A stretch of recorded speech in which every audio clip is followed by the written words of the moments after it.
ভাবেই আমাদের চলছিল। আর এখানে এসে যেহেতু বাড়ির জায়গা কেনেনি আমার বাবা, তো সেই জন্য আমাদেরকে ভাড়া বাড়িতে থাকতে হতো।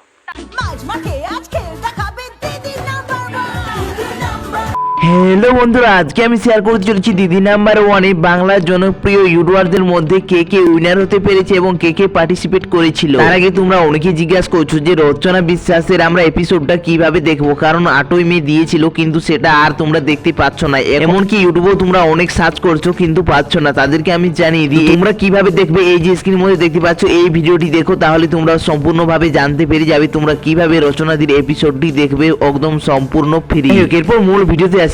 সোশ্যাল মিডিয়াতে জনপ্রিয় ইউটিউবারদের মধ্যে কে কে দিদি নাম্বারে মঞ্চে গিয়ে উইনার হয়ে এসেছে সেগুলোই আজকে তোমাদের সাথে আলোচনা করব। 1 নম্বরে রয়েছে রচনা বিশ্বাস এবং 2 নম্বরে রয়েছে তোমাদের সকলের প্রিয় কমেডিয়ান আখি। আখি কিন্তু দিদি নাম্বারে 1-এ গিয়ে উইনার হয়ে এসেছে এবং তোমাদের সকলের প্রিয় কাপেল রাজডিয়া তারাও কিন্তু দিদি নাম্বারের 1-এর মঞ্চ থেকে কিন্তু উইনার হয়ে এসেছে। তবে দিদি নাম্বারের মঞ্চে গিয়ে তারা তাদের ভালোবাসার গল্প শেয়ার করেছে, যেটা শুনে রাজডিয়ার ভালোবাসার মানুষ সহ সকলে পুরো অবাক হয়ে গিয়েছিল। এরপরে রয়েছে তোমাদের সকলের প্রিয় কন্টেন্ট ক্রিয়েটার বং পোস্তু তথা পায়েল। এক কথায় পায়েলের এর প্রতিটা কমেডি ভিডিও খুবই সুন্দর হয়। তবে বর্তমানে সোশ্যাল মিডিয়াতে এখন বেশি অ্যাক্টিভ থাকে না, তার কারণটা ইতিমধ্যে তোমরা জেনেই গেছো। এরপরে রয়েছে তোমাদের সকলের প্রিয় কন্টেন্ট ক্রিয়েটার প্রিয়স্মিতা এবং দোলা। তবে তারা দিদি নাম্বারের মঞ্চে গিয়েও তারা কিন্তু উইনার হতে পারেনি, তবে সেখানে খুবই সুন্দর খেলা করেছে। দেখো সেখানে তো সকলে উইনার হতে পারবে না, 4টি টিমের মধ্যে একটি টিমেই তো উইনার হতে পারবে। কথাটা এখানে নয়, কথাটা হচ্ছে তারা দিদি নাম্বারের মঞ্চে গিয়েছে এটা নিয়ে। এরপর দিদি নাম্বারের মঞ্চ থেকে ঘুরে এলো কয়েকদিন আগে শিল্পা দি এবং সৈকত দা, তবে তারাও কিন্তু উইনার হতে পারেনি।